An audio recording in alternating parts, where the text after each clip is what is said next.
Restaurant స్టైల్లో chicken pakodi ఇలా చేసుకోండి.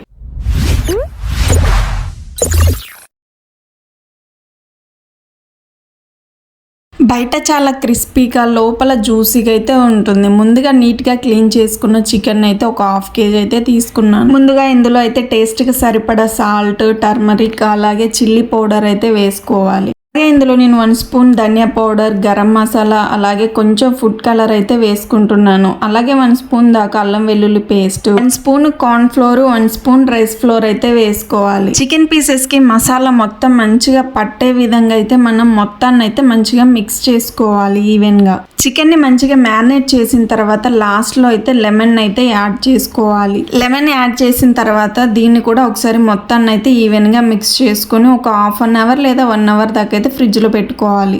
1 hour later. ఒక 1 అవర్ తర్వాత ఫ్రిడ్జ్ ఓపెన్ చేసుకొని మనం మ్యారినేట్ చేసుకొని పెట్టుకున్న బౌల్ని అయితే తీసుకొని మళ్ళీ ఒకసారి అయితే దీన్ని మంచిగా మిక్స్ అయితే చేసుకోవాలి. నేను ఇందులో కొత్తిమీర కూడా యాడ్ చేశాను, వీడియో తీయడం మర్చిపోయాను. డీప్ ఫ్రైకి సరిపడా ఆయిల్ తీసుకొని అందులో చికెన్ పీసెస్ని ఒక్కొక్కటి విడివిడిగా అయితే వేసుకోవాలి. ఇలా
చికెన్ పీసెస్ని అయితే మొత్తాన్ని అయితే మంచిగా ఫ్రై అయితే చేశాను. మన చికెన్ పకోడీ కూడా రెడీ అయిపోయింది. మంచిగా ఒక బౌల్లోకి అయితే నేను సర్వ్ చేసుకుంటున్నాను. చికెన్ పకోడీ మాత్రం నిజంగా చాలా క్రిస్పీగా అండ్ లోపలైతే చాలా జ్యూసీగా అయితే వచ్చింది. మీరు కూడా ఒక్కసారి రెసిపీని అయితే ఖచ్చితంగా ట్రై చేసి ఎలా ఉందో నాకైతే కామెంట్ చేయండి. అలాగే మీకు ఇంకా నెక్స్ట్ ఏ రెసిపీ కావాలో కూడా చెప్పండి, నేను ఖచ్చితంగా ట్రై చేస్తాను ఆ వీడియో చేయడానికైతే.